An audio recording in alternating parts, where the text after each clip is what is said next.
La semana pasada estuvimos hablando acerca de dos grandes advertencias. Hablábamos de la advertencia del capítulo 6 de la carta a los Hebreos, cuando habla de la apostasía, como el acto por medio del cual una persona puede abandonar la fe. Y esto puede ser el resultado de su falta. Lo enseñó mi esposa el miércoles pasado. No sé si usted se acuerda, pero ese miércoles hablábamos de que se puede perder la fe por la inmadurez, ¿cierto que sí? Porque no hemos decidido madurar en la fe. Entonces la fe inmadura es una fe que tiende a involucionar, y una fe que involuciona es una fe que se tiende a secar. De otro lado, encontrábamos que la fe se puede perder en la medida en que el creyente carece de conocimiento de la palabra. Y ahí la carta a los Hebreos hace referencia a esos rudimentos que son importantes, pero que no nos podemos quedar en esos rudimentos. También hablábamos de que la fe puede naufragar en la medida en que nosotros, por falta de estas dos cosas, falta de madurez y falta de conocimiento de la palabra, simplemente terminamos de alguna manera oyendo y admitiendo en nuestra vida, por no tener solidez, lo que corresponde a la diferencia entre una sana doctrina y una doctrina herética. Y alguien puede naufragar en la fe, como lo decía el apóstol Pablo a Timoteo, que en los postreros tiempos algunos apostatarían de la fe, escuchando espíritus engañadores y doctrinas de demonios. La otra gran advertencia de la carta la carta a los Hebreos tiene que ver con el pecado deliberado. El pecado deliberado. Y decíamos que es un pecado deliberado aquel que es continuo y se establece en la vida como una forma de existencia. Y decíamos que ese pecado deliberado puede ser el resultado de la falta de intimidad con Dios. Cuando tú y yo nos falta intimidad con Dios, comienza a brotar espontánea y naturalmente de nuestra concupiscencia una permanente sensación de sensualidad y de pecado.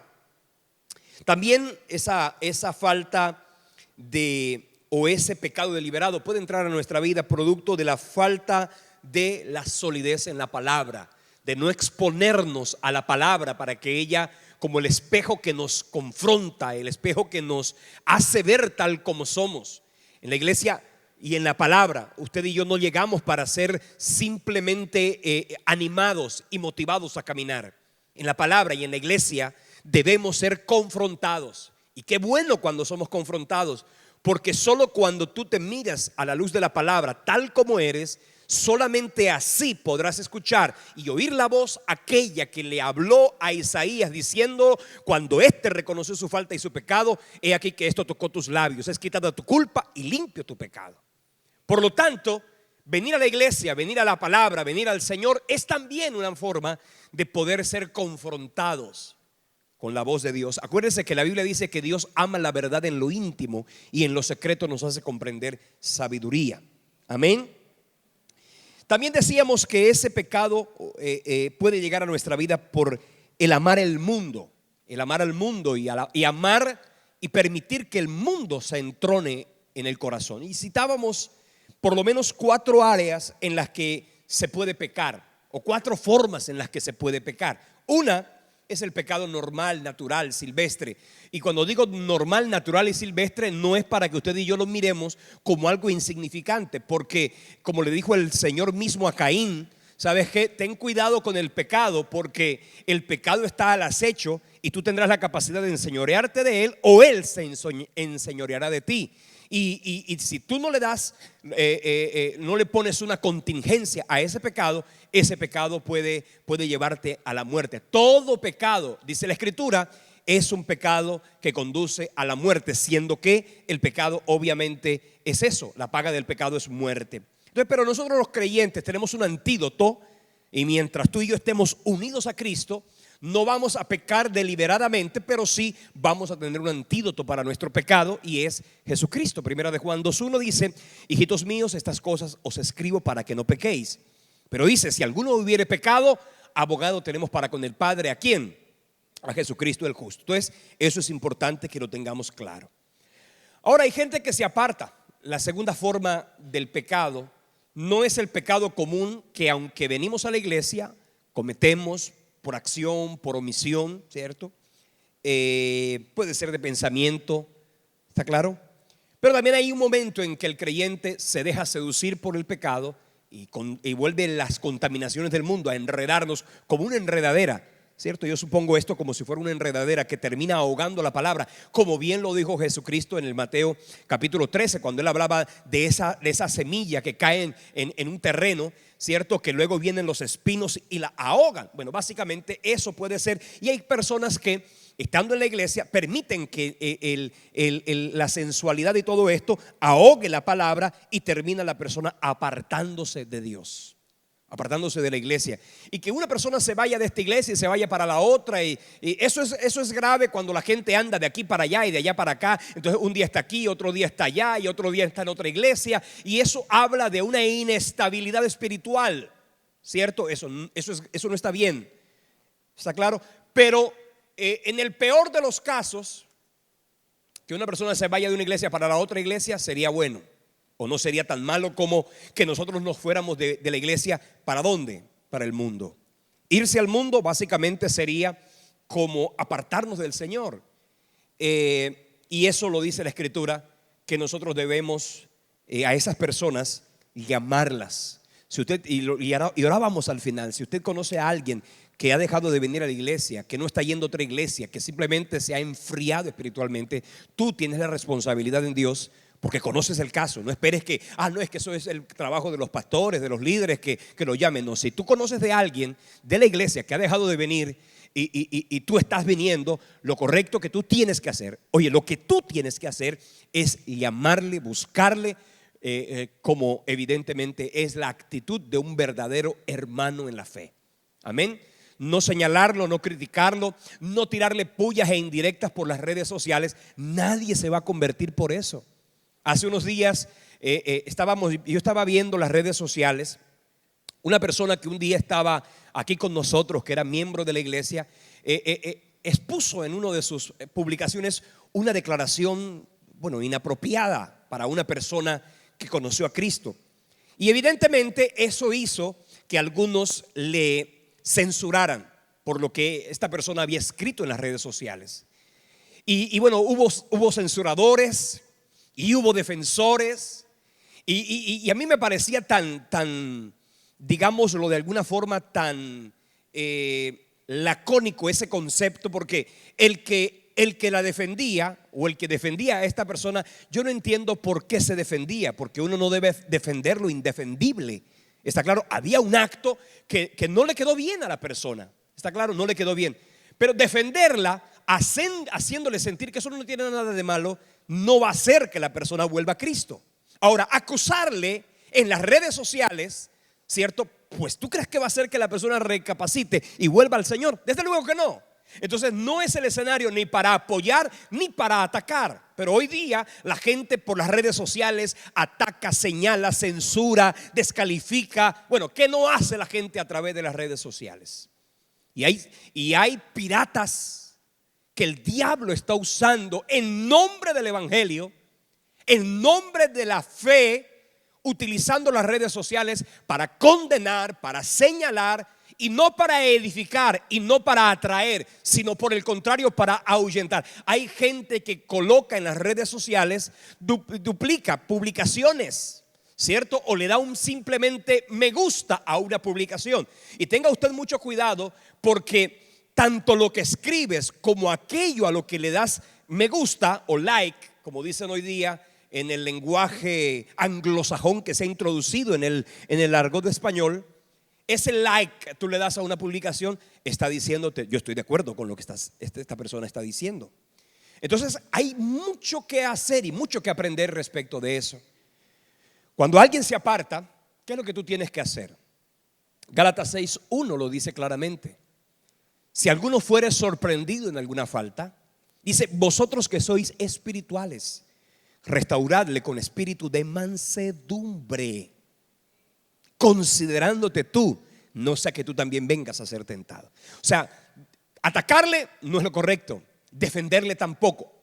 Usa un espacio aparte, habla con la persona y sabes que hazle sentir, no que está obrando mal, porque la gente cuando se ha alejado de Dios, lo que menos le va a importar es que tú le digas que está obrando mal. Lo que tú tienes que hacer con una persona que se ha apartado es únicamente una sola cosa: háblale del amor de Dios y dile que el Señor y tú lo siguen esperando en el camino de Dios.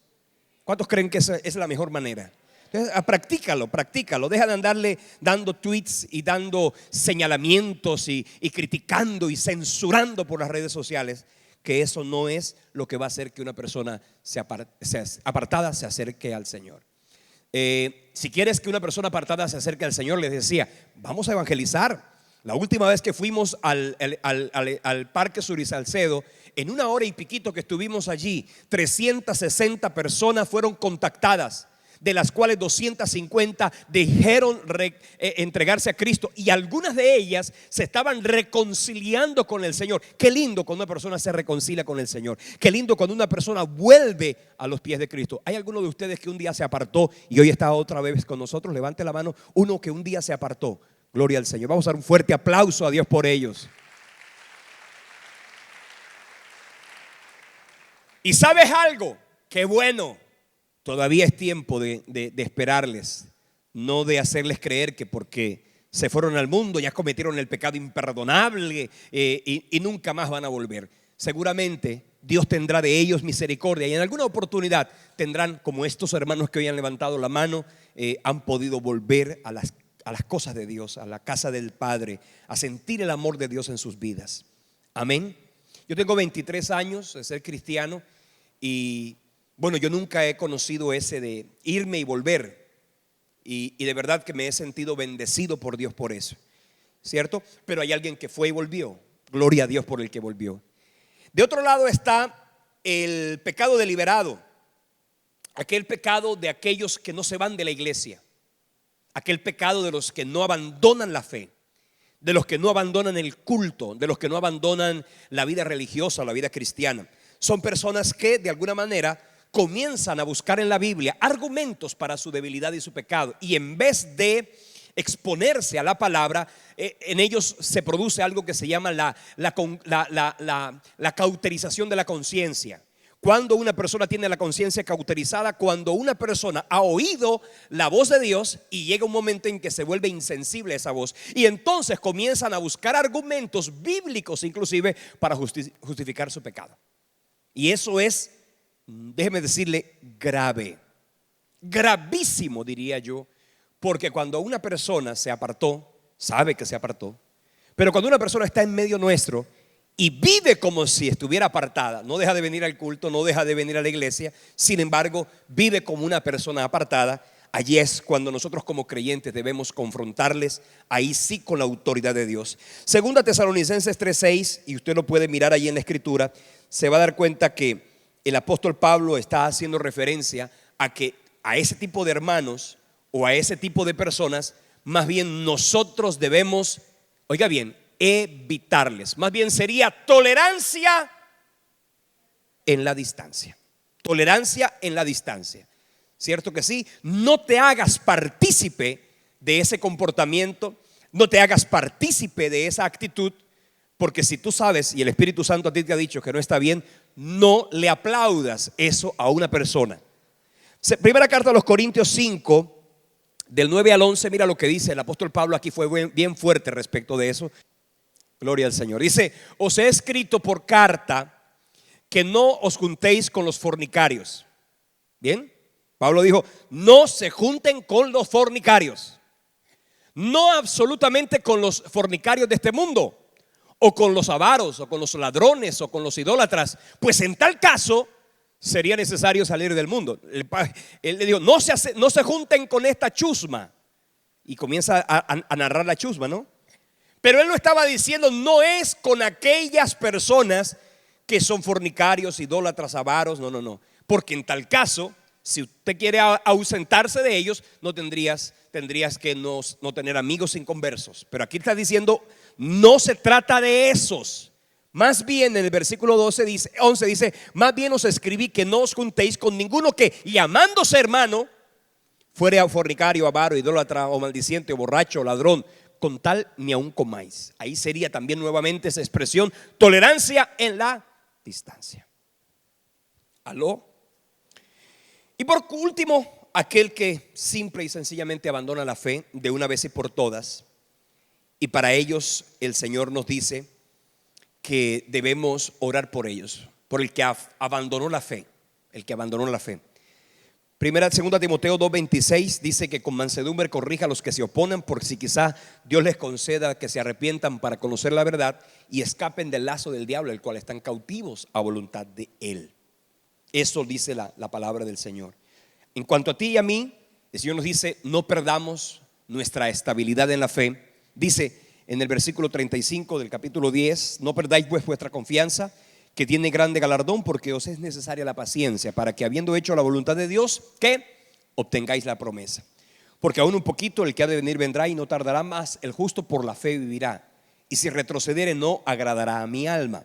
Pero nosotros no somos de los que retroceden para perdición, sino de los que tienen fe para preservación del alma. En estos dos últimos versículos, el 38 y el 39 del capítulo 10, el autor, el apóstol que escribió esta carta, introduce el concepto de la fe.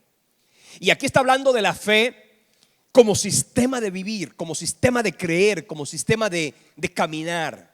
Y de esa manera está diciendo, mas el justo por su fe vivirá. No está hablando en este caso, y aquí el autor cita pasajes tan importantes como Habacuc, donde hace referencia a esa fe, como también el apóstol Pablo relató y citó en la carta a los Romanos en el capítulo 1, cuando dice que más el justo por su fe vivirá. En este caso no es la fe, sino no es la fe porque todos los seres humanos tienen fe. Aquí no se está refiriendo a aquel que tiene fe que por ella vivirá. No es la fe para obrar milagros, no es la fe para esperar que algo pase, porque esa fe la gente la tiene. La tienen en las cosas idolátricas. Hay gente que tiene fe en la mata de sábila. Hay otros que tienen fe en el maestro gurú. Hay otros que tienen fe en su doctrina y pensamiento contrario a la escritura. Está diciendo más el que mantuviere su fe, en este caso esa fe que le permite creer para justicia. Por eso dice, mas el justo por su fe vivirá. Es decir, una fe que te permite justificarte de tu pecado. Y ese justificarme no es el razonamiento humano donde yo me justifico del pecado, sino de lo que yo entiendo es que Cristo murió por mí y Él justo a mí siendo pecador me justifica. La palabra, dale un aplauso al Señor si lo recibes. Entonces, usted tiene que diferenciar justificarse en el argot natural o cotidiano de las personas, porque el que se justifica es aquel, básicamente la palabra justificarse significa eso, como excusarse por lo que ha hecho. Eso se llama justificarse, excusarse por lo que ha hecho. Esa es la palabra justificación en el lenguaje normal y natural de los seres humanos. Pero la palabra justificación en la Biblia es justamente algo diferente. Es declarar inocente al culpable, y eso solo se puede lograr a través de un sacrificio, y el sacrificio de Cristo. Tú eres culpable, yo soy culpable, pero cuando pongo mi esperanza en Cristo, Él justo me justifica. De esa manera, por esa fe es que yo voy a vivir no solamente en la tierra una vida bendecida y abundante, sino también la eternidad que Cristo ha prometido para nosotros. En el capítulo 11, y aquí dice, si retrocediere, no agradará a mi alma. Y es que se puede retroceder. Por eso es que esas dos advertencias del capítulo 6 y del capítulo 10 son bien contundentes. Cuando la gente retrocede en la fe, cuando la gente involuciona en su fe, cuando la gente simplemente pierde la fe y abandona. Dice, el que retrocede no agrada a mi alma. El que abandona la fe no agrada a mi alma. Y eso lo está diciendo Dios. El que abandona a Cristo no agrada a Dios. el que tiene a Cristo agrada a Dios, no por lo bueno que haces, agradas a Dios porque tienes a Cristo en tu corazón. Y eso es importante que lo tengas claro. Tú no eres salvo, tú no eres justo, tú no eres redimido, tú no eres restaurado porque eres bueno. No. Tú eres justo, tú eres agradable delante de Dios. Tú eres una persona restaurada porque tienes a Cristo, el justo, en tu vida. Dios no te ve a ti, Dios ve a Cristo a través de ti y a Cristo en ti. Por eso eres acepto en Cristo. Sin ese concepto, tú no puedes recibir libertad. Dice, nosotros no somos de los que retroceden para perdición del alma, sino de los que tienen fe para preservación. Es decir, que se puede retroceder y perderse, mientras que aquel que tiene fe preserva su alma. Y eso es lo que Dios nos está diciendo. En el capítulo 11 de la carta a los Hebreos, es una carta maravillosa, es un capítulo que usted ha estudiado, que usted ha leído. Ningún predicador que se respete ha dejado de predicar del capítulo 11 de la carta a los Hebreos. Es el llamado Hall de la Fama de la Biblia. En el capítulo 11 los que aparecen son los grandes y extraordinarios hombres ilustres y mujeres ilustres que a través de su fe agradaron a Dios. Amén. La fe no es solamente el conocimiento mental de que algo es verdad. Lo decía el hermano Jorge Pardo hoy. La gente cree que Dios es bueno, pero lo puedes deducir, lo puedes suponer por la mente humana. Hay gente que puede creer que Dios es grande por su mente humana. Hay gente que puede creer que Dios existe simplemente por la lógica humana. Sin embargo, creer en Dios y creer su palabra, ya ese es el resultado de una fe que ha trascendido y que ha ido un poco más allá. Es una total y firme creencia en esa verdad en la cual la persona se fundamenta para todas sus acciones. Es decir, una persona que ha creído en Cristo, una persona que ha creído en Dios, es una persona que tiene obligatoriamente que trascender en toda su esencia. Es decir, una persona que dice creer en Cristo o que dice creer en Dios, pero su esencia no ha sido impactada con esa verdad que está aquí en la mente, es una persona que no ha sido todavía encontrada con el Señor. El evangelio no llega solo a la mente. Y qué bien, el evangelio puede entrar a tu mente, puede entrar a tu corazón, pero lo más importante es, porque hay personas que el evangelio les entra por la mente. Gente muy racionalista que se viene a la escritura y racionaliza a través, porque usted puede racionalizar la palabra y entender la sobrenaturalidad de Dios a través del raciocinio de la palabra, porque la fe es superior a la razón y no es contraria a la razón. Hay gente que es muy estudiosa, muy erudita, hay gente que es muy dada a objetar cosas, y cuando la gente quiere analizar la Biblia con esa perspectiva, pues obviamente si lo hace con la esencia del Espíritu, va a poder encontrar en la Biblia y en su forma de evaluar la palabra a Cristo y al Cristo revelado en la Escritura. Pero hay gente que no, el pensamiento está a un lado, solo se acerca a Dios por sus sentimientos. Porque a mí me gusta, porque a mí me parece lindo, porque a mí me parece hermoso, porque yo siento. Entonces, hay gente que vive una vida de sensaciones y eso no es malo. Como tampoco es malo que la gente razone. El problema es que el que solo razona y no trasciende en sus sentimientos es una persona que nunca va a cambiar su voluntad. O viceversa, el que tiene sentimientos pero nunca razona la fe, entonces nunca va a tener una vida de transformación. Porque el evangelio no es para que lo sientas ni para que lo creas, es para que lo evidencies. Deberías apuntar esto. Deberías apuntar eso. Porque seguramente se te puede olvidar. Oye, anótame eso. Bien. Entonces, ese es el poder de Dios. Ahora, en la palabra de Dios encontramos que habrá recompensa para aquel que se mantiene fiel, como también habrá una pérdida trágica para aquel que deja de tener fe y se aleja de Cristo. Es claro, si te acercas al Señor, tu vida será impactada, tu corazón será transformado y por esto tu alma será redimida y bendecida. Pero si te alejas del Señor, Esto desde luego va a traer también una trascendencia a tu vida diaria, a tu cotidianidad. Leemos el capítulo 11 de la carta a los Hebreos y vamos a leer los versículos 1 al 3 y luego el 6, porque dice la Biblia de la siguiente manera: es pues la fe, la certeza de lo que se espera y la convicción de lo que no se ve. Por ella alcanzaron buen testimonio los antiguos. Por la fe entendemos haber sido constituido el universo por la palabra de Dios, de modo que lo que se ve fue hecho de lo que no se veía. Versículo 6: porque sin fe es imposible agradar a Dios, porque es necesario que el que se acerca a Dios crea que le hay y que es galardonador de aquellos que le ¿qué? Que le buscan. Cuando una persona quiere definir la fe, la gente por lo general utiliza el versículo de Hebreos 11:1.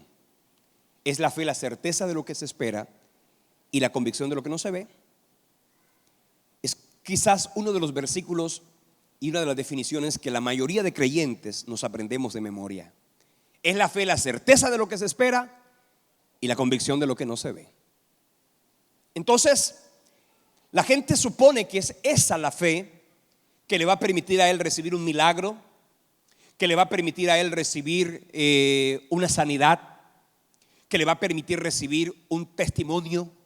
La fe, la certeza de lo que se espera y la convicción de lo que no se ve. Sin embargo, tenemos que entender algo, y es: para poder entender esa verdad, para poder hacerla viva en nuestra vida y poder tener esa fe, porque usted puede tener clara la definición de la fe. Usted puede decirlo: la fe es la certeza de lo que se espera, la convicción de lo que no se ve, y aprendérselo de memoria, repetirlo como un loro. Pero si usted no ha caminado en lo que significa esa verdad para que sea una realidad en tu vida, no vas a tener esa fe que tiene la certeza de lo que se espera y que tiene la convicción de lo que no se ve. En primera instancia, el punto de partida de una fe efectiva, creciente, creyente, es la confianza en Dios como creador. Usted y yo tenemos que tener esa convicción: Dios es creador. Diga conmigo: Dios es creador. Si usted quiere dudar eso, usted no solamente va a dudar eso, porque hay gente que dice: yo creo en Dios, pero yo creo que además de Dios, todo lo que existe es el resultado de una evolución. Usted no puede conciliar las dos doctrinas o las dos vertientes o las dos posiciones, porque eso es incongruente. O tú crees en Dios o tú crees en la evolución. Ahora, se inventaron algo los falsos estudiosos que quieren amalgamar las dos doctrinas, y entonces ellos crearon una hipótesis llamada la evolución teísta, que enseña y que dice que Dios fue quien arrancó el proceso de la evolución y luego la evolución comenzó a desarrollarse y así todo esto se produjo. Eso es antibíblico y eso no es de Dios. No existe tal evolución, no existe tal crecimiento de una especie a otra especie, no lo hay. La ciencia no lo ha podido comprobar. La ciencia han encontrado los esqueletos que tú quieras, los hallazgos que tú te puedas imaginar, pero ninguno de los científicos, desde el punto de vista serio y profundo, ha podido decir que eso es verdad, porque ellos llaman aquello una hipótesis, porque desde el punto de vista del método científico, la evolución es meramente una hipótesis, no es una teoría. No hable usted de la teoría de la evolución, porque para que una hipótesis pase de hipótesis a teoría debe ser comprobable, y eso no es comprobable. Por lo tanto, no se puede hablar de la hipótesis, de la teoría de la evolución. Eso es incorrecto. Yo tengo que creer que Dios es el creador del universo. Yo tengo que creer que Él es el gobernador del universo. Porque cuando yo entienda que Él es el creador del universo, cuando yo entienda que Él es el gobernador del universo, yo voy a encontrarme a mí bajo la cobertura de ese Dios grande y poderoso.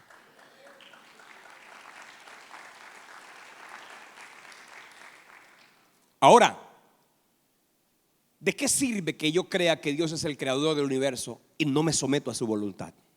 Aquí lo dice claramente. Por la fe alcanzaron buen testimonio los antiguos. Por la fe entendemos haber sido constituido el universo por la palabra de Dios. De modo que lo que se ve fue hecho de lo que no se veía. Yo tengo que entender que Dios es creador para que entonces yo entienda que soy su creación. Diga conmigo, yo soy creación de Dios.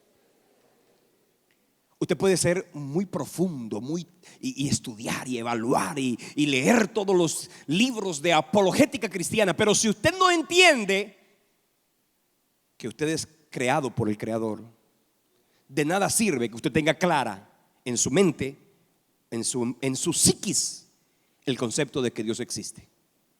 Porque esa verdad solo es válida en la medida en que tú te sientas sometido a la voluntad de ese Dios creador. Acuérdense ustedes por qué cuando estudiamos la carta a los romanos, estudiamos vivimos en un mundo donde la gente ha querido negar a Dios. Pero no es negar a Dios por negar a Dios. No, es negar a Dios para que sin Dios el hombre pueda vivir la clase de vida que quiere vivir. En eso consiste ese concepto humanista. En eso consiste ese concepto ateo. No existe Dios. Pero ¿para qué yo declaro que Dios no existe? No para satisfacer simplemente mi curiosidad científica. No, eso tiene como fundamento el hecho de que yo niego a Dios para vivir como yo quiera vivir.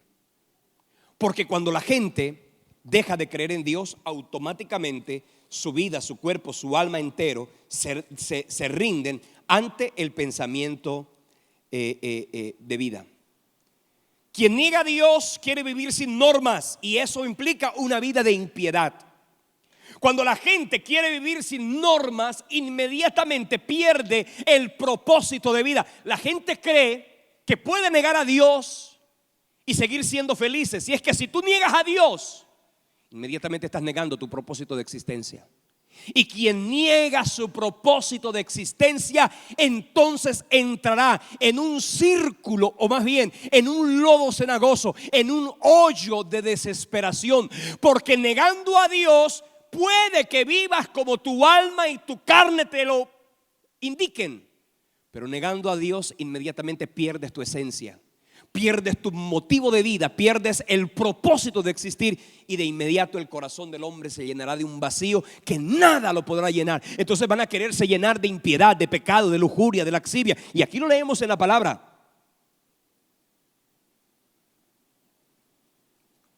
Versículo 21 del capítulo 1 de Romanos. Habiendo conocido a Dios, no le glorificaron como a Dios ni le dieron gracias, sino que se envanecieron en sus razonamientos. Comenzaron a razonar, y su necio corazón entonces se entenebreció. Profesando ser sabios, se hicieron necios. Cambiaron la gloria de Dios incorruptible en semejanza de imagen de hombre corruptible, de ave, de cuadrúpedos, de reptiles. Mira, cuando perdieron eso, entonces dice el versículo 24 de Romanos 1, Dios entonces los entregó a la inmundicia en las concupiscencias de sus corazones, de modo que deshonraron entre sí sus propios cuerpos, ya que cambiaron la verdad de Dios por la mentira, honrando y dando culto a las criaturas antes que al Creador, el cual es bendito por los siglos de los siglos. Amén. Y dice, por eso los entregó a pasiones vergonzosas, pues aún sus mujeres cambiaron el uso natural por el que es contra naturaleza. Y de igual modo también los hombres, dejando el uso natural de la mujer, se encendieron en su laxivia unos con otros, cometiendo hechos vergonzosos hombres con hombres, recibiendo en sí mismos la retribución debida a su extravío. Como ellos no aprobaron tener en cuenta a Dios, Dios los entregó a una mente reprobada para hacer cosas que no convienen.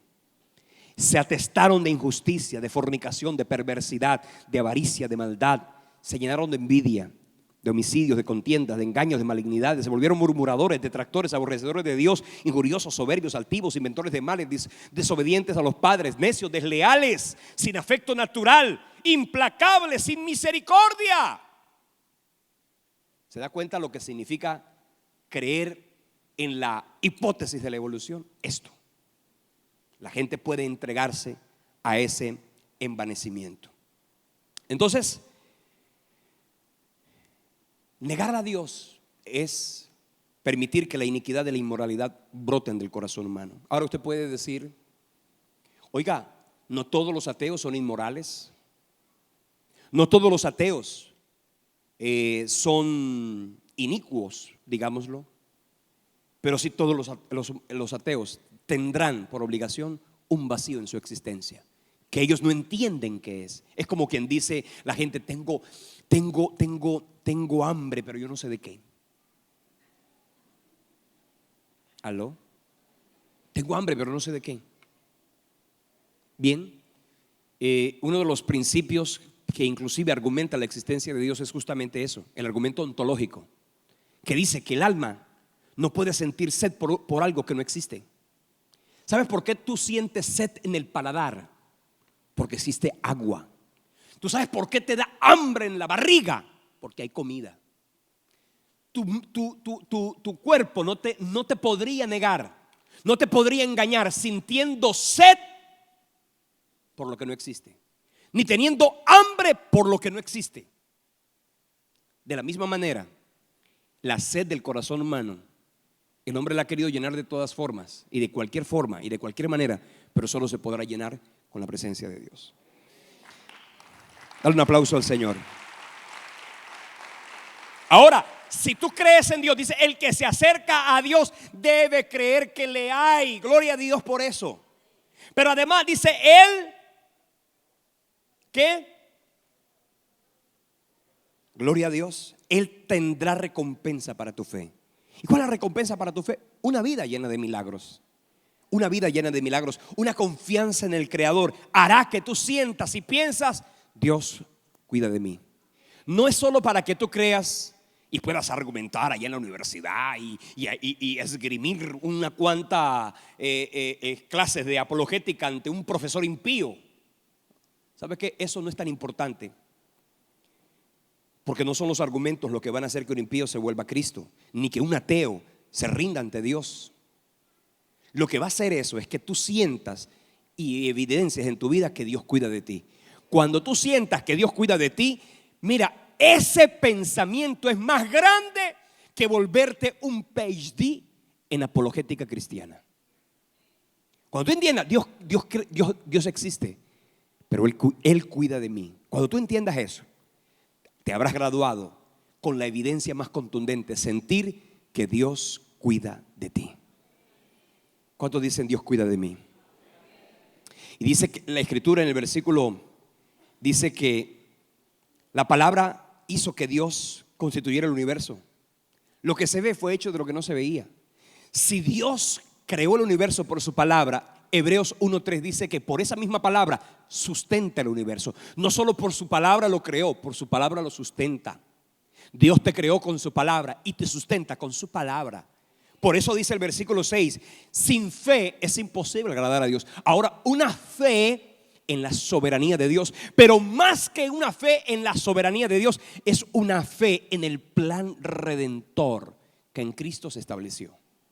Mira, yo sé que el tiempo ha pasado y me demoré mucho en esta primera parte, que casi que lo que hice fue recordar un poquito la historia de Romanos.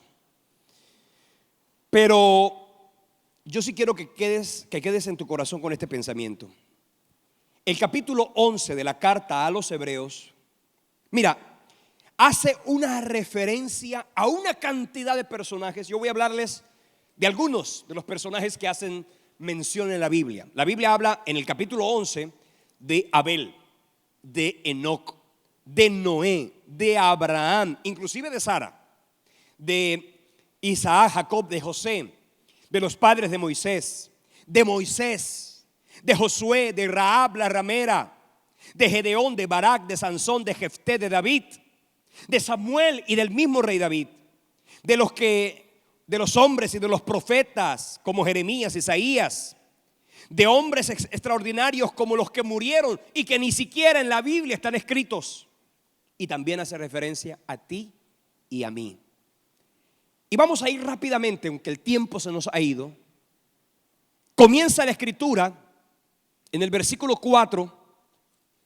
Por la fe Abel ofreció a Dios más excelente sacrificio que Caín, por lo cual alcanzó testimonio de que era justo, dando Dios testimonio de sus ofrendas, y muerto aún habla por ella.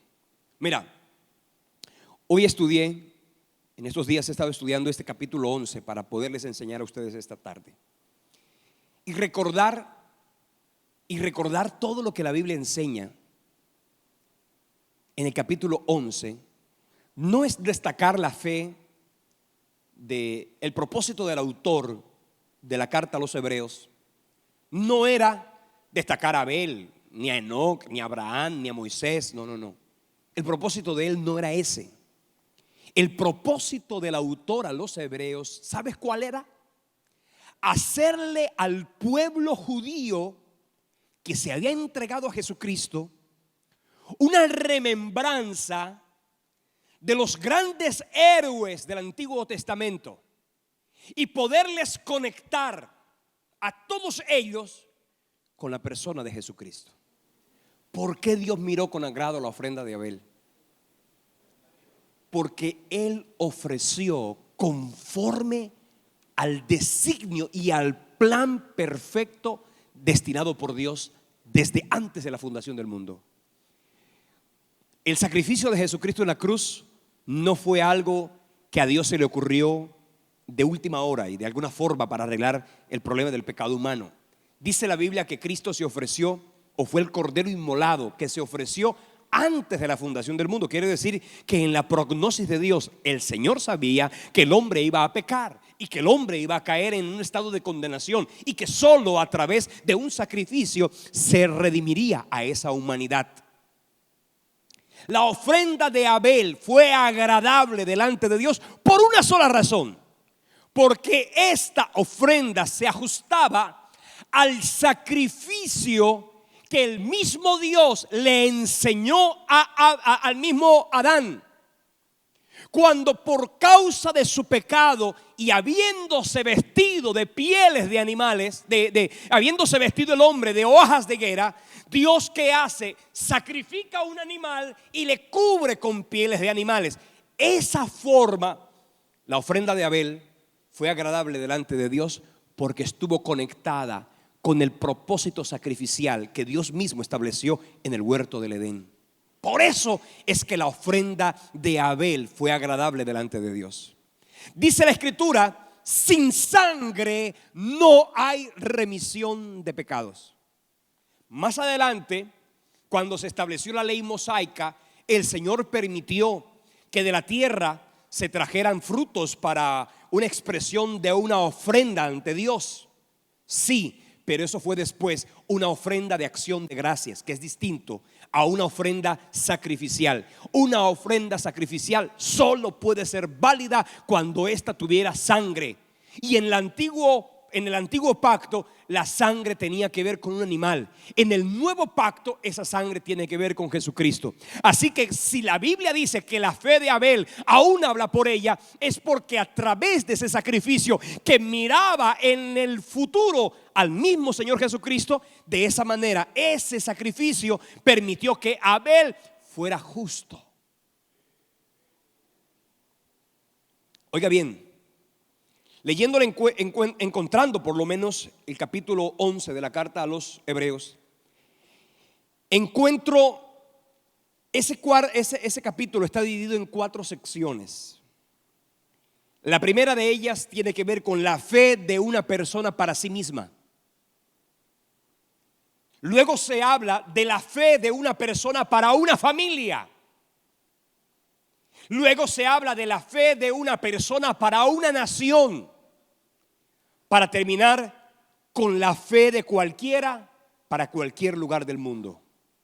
Entonces, esas 4 secciones es donde debemos enmarcar cada uno de los personajes que aparecen aquí.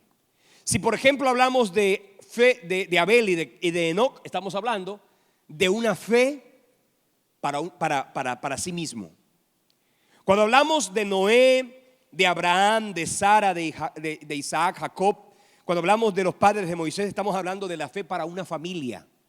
Y así sucesivamente, cuando hablamos por ejemplo de Moisés, de Josué, de Rahab, de Gedeón, de Barak, de Sansón, de Jefté, de David, estamos refiriéndonos inclusive también de Samuel, de la fe de una persona para una nación, y luego se habla de la fe última para todos los seres humanos.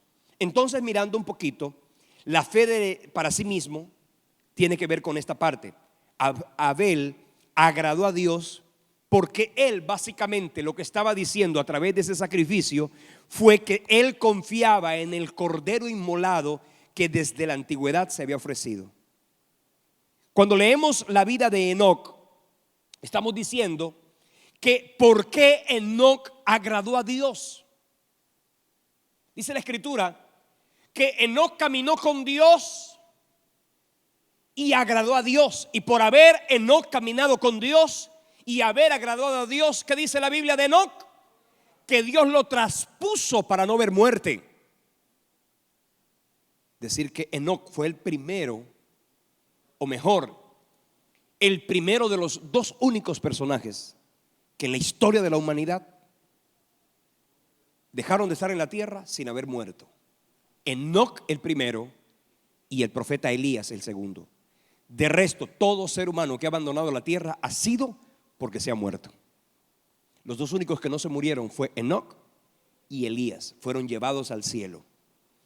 Entonces, cuando hablamos de ese caminar en fe, estamos diciendo que en este caso caminar es la forma de vida en medio de una sociedad impía y de espaldas a Dios.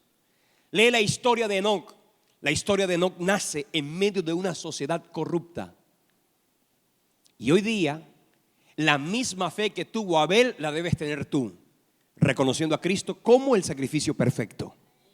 La misma manera de caminar de Enoc la tienes que tener tú. ¿Cómo? Reconociendo a Cristo, como dice la Biblia en Juan 14, versículo 6, porque Él dijo: yo soy el camino, yo soy la verdad y yo soy la vida. Nadie viene al Padre sino a través de ¿quién? De mí. Es decir que no es un esfuerzo humano el que tú tienes que hacer para agradar a Dios. Simplemente creer en el sacrificio de la cruz, como Abel creyó en el sacrificio que ofreció a Dios cuando le entregó lo mejor de sus ganados. Tú caminarás con Dios de la misma manera que caminó Enoc, en la medida en que tengas a Jesucristo como tu camino para ir a la eternidad. No se trata de la perfección de Enoc. Algunos dirán: es que Enoc fue perfecto en todos sus caminos y por haber sido Enoc perfecto, Dios se lo llevó. Entonces yo como creyente debo caminar de una manera perfecta. Porque cuando tú piensas de esa manera, primero, en relación a ti vivirás frustrado, porque tú no puedes caminar de manera perfecta en esta tierra, porque tienes una naturaleza concupiscente. Ahora, si te frustras respecto de ti mismo por tu manera de caminar, imagínate lo que harás con tu hermano en Cristo, al que no amas como se supone que te amas a ti mismo. Entonces lo vas a mirar con un sentimiento de juzgamiento, de señalamiento y de condenación. ¿Aló? Tu caminar será perfecto. Tú como Enoc puedes caminar de una manera perfecta. ¿Por qué? Porque si Enoc caminó con Dios y agradó a Dios, tu camino se llama Jesucristo. Transita por ese camino y dice la Escritura que por torpe que seas no te vas a extraviar, porque ese camino lleva directamente al mismo trono de Dios. Dale un fuerte aplauso al Señor.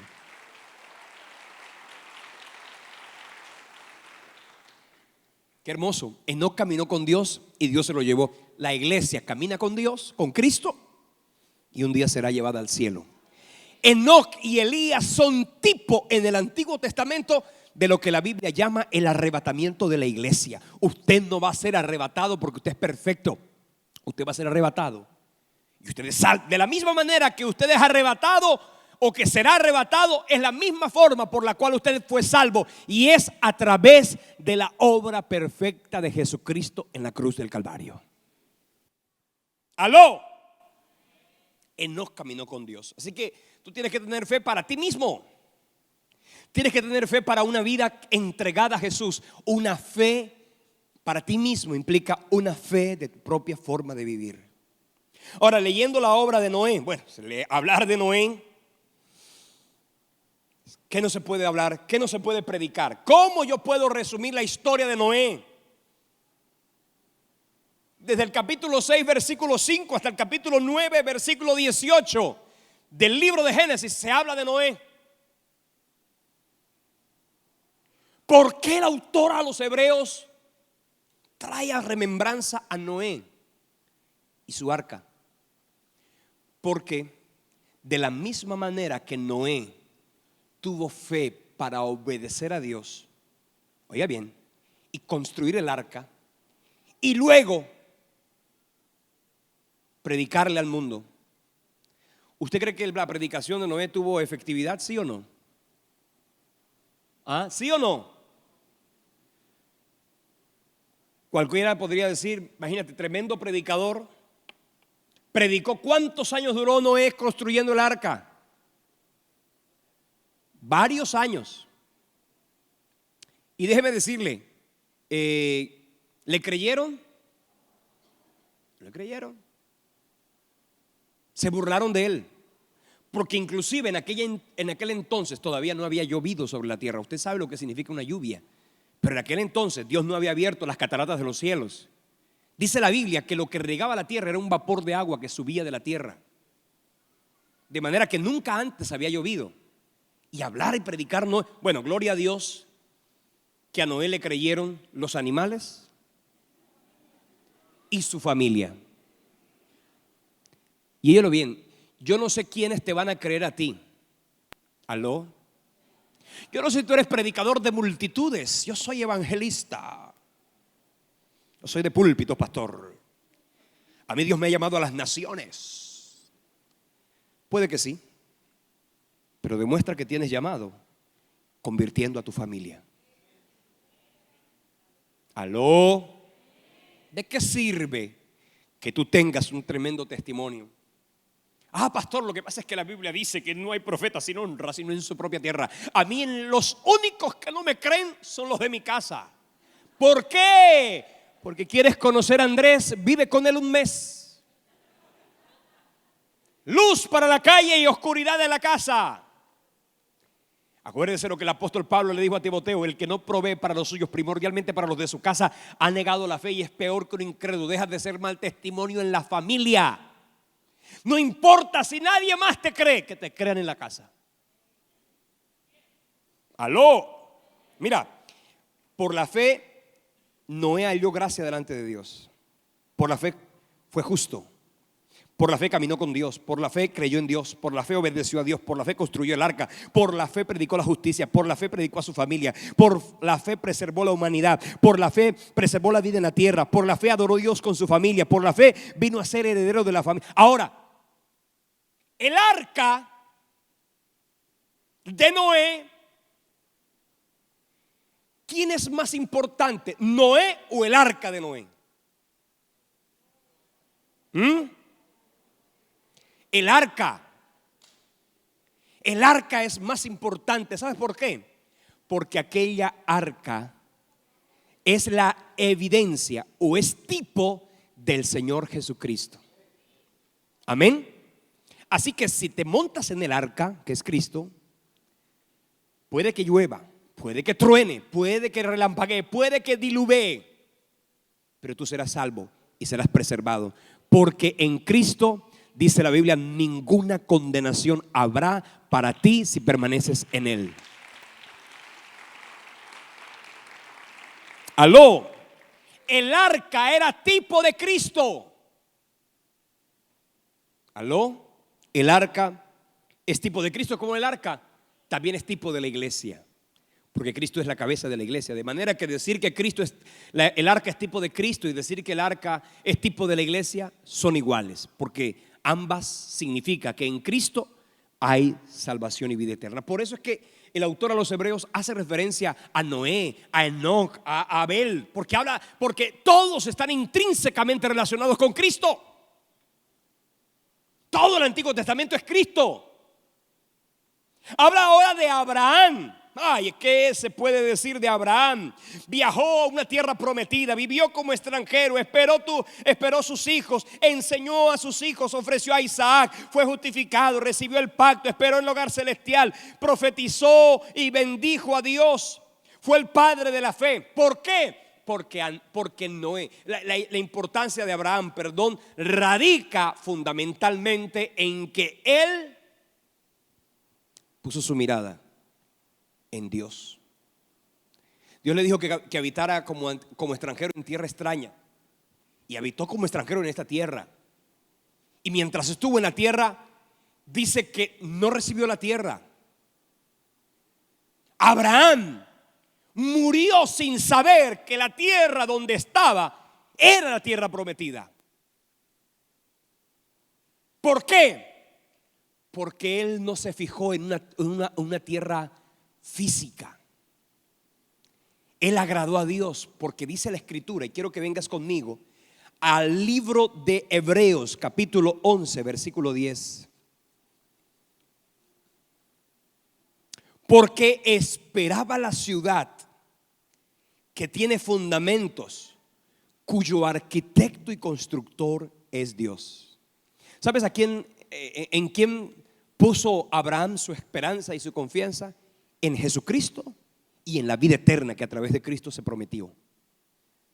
¿Por qué Abraham fue llamado el padre de la fe?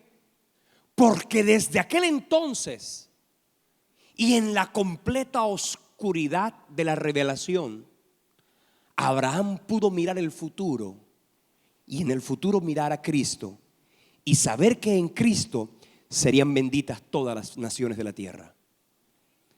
Cuando Abraham le creyó a Dios, por eso dice la Biblia que le ofreció sacrificio a Dios.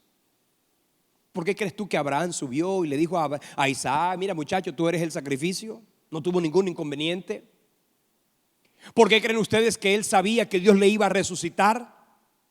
Porque básicamente eso es lo que dice la Biblia, que suponía Abraham. No que Dios le iba a evitar el sacrificio de su hijo, sino que dice la Biblia que él pensaba que aún de los muertos le iba a levantar a su hijo.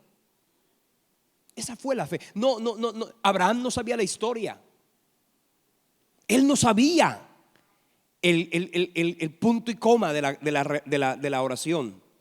Él solo sabía que si Dios le había dado a su hijo y le había prometido que de su simiente nacería el Mesías, él sabía que entonces Dios levantaría de su simiente. Por eso, cuando usted mira ese pasaje y esa historia de Abraham, ese pasaje tan hermoso cuando la Biblia habla de Abraham que fue con la leña, con el hijo, y entonces le dice el hijo Isaac: papi, aquí está, yo veo que hay leña, yo veo que todo está organizado, que todo está listo, pero yo no veo ningún sacrificio. Llegó un momento en que Abraham le contestó: Dios proveerá de cordero para el holocausto.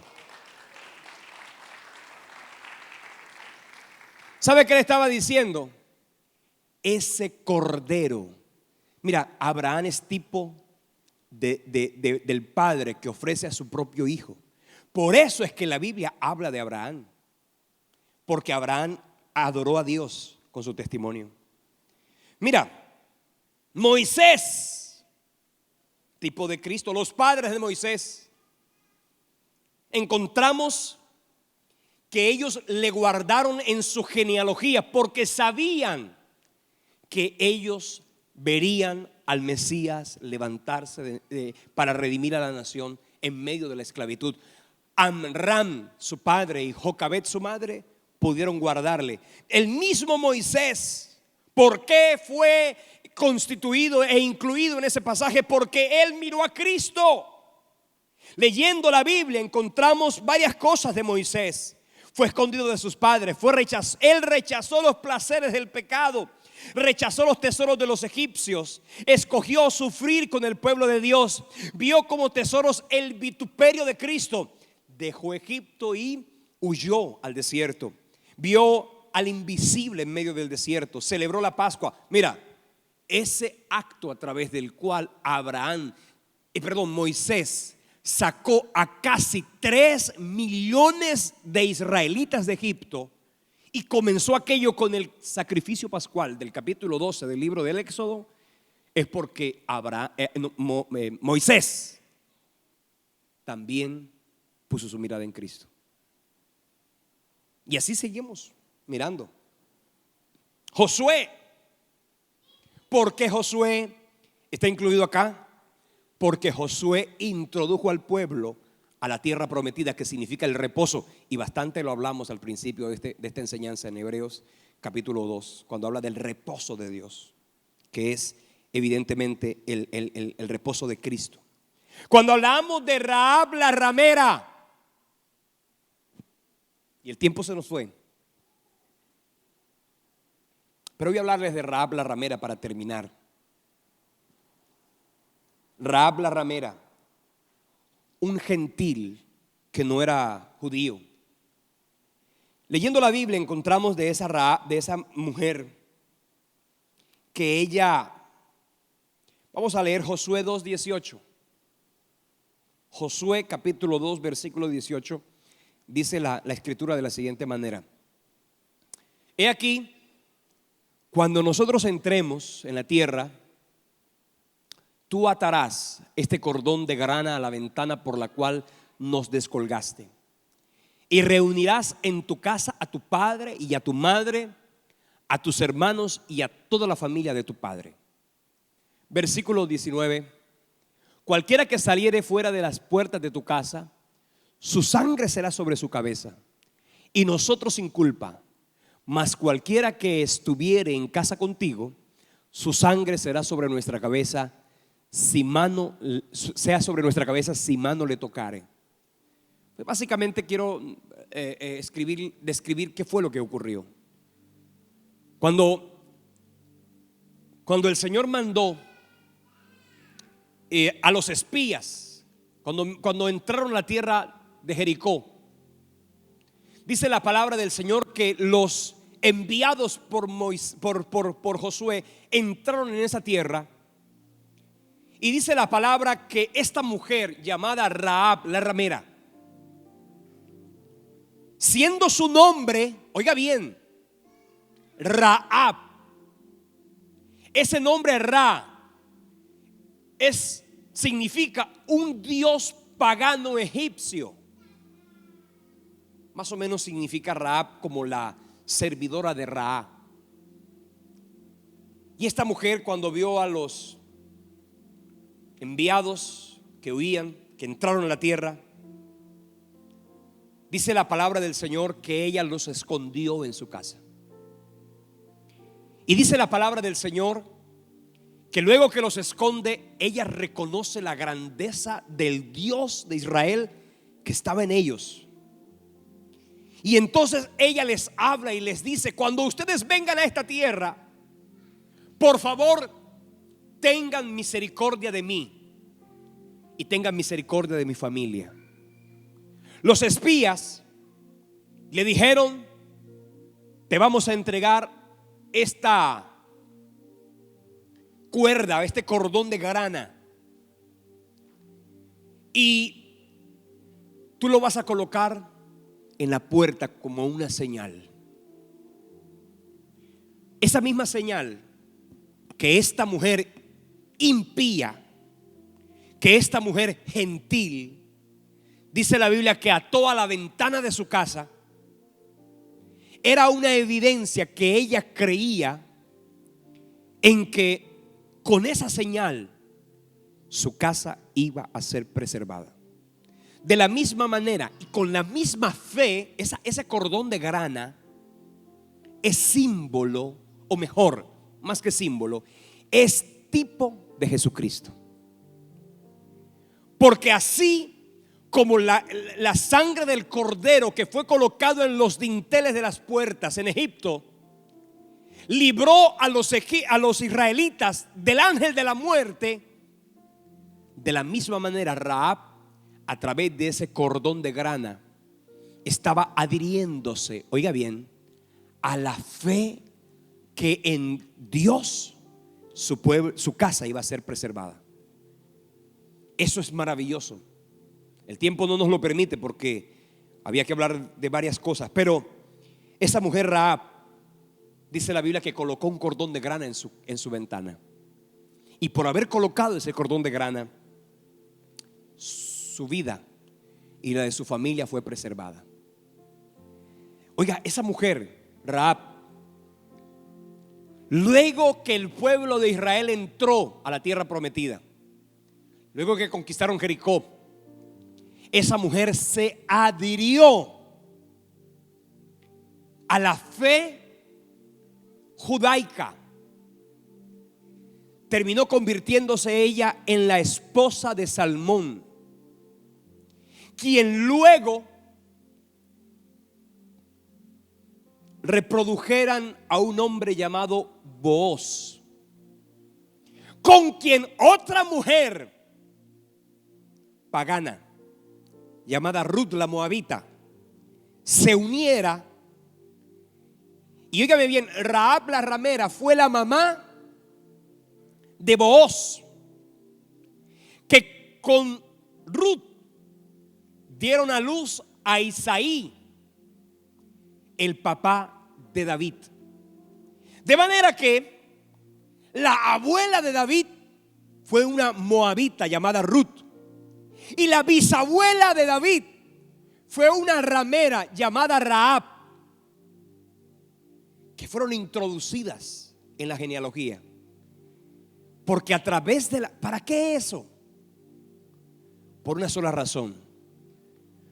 Puede que tú seas un judío, puede que tú seas un gentil, o puede que seas un hombre que vive sin Dios, pero con el solo hecho de poner tu mirada en Jesucristo, las mismas promesas que Dios le entregó a Abraham, a Isaac, a Jacob, a David, a todos ellos, esas mismas promesas serán realidad en tu vida, porque sin la fe en Cristo nadie puede agradar a Dios.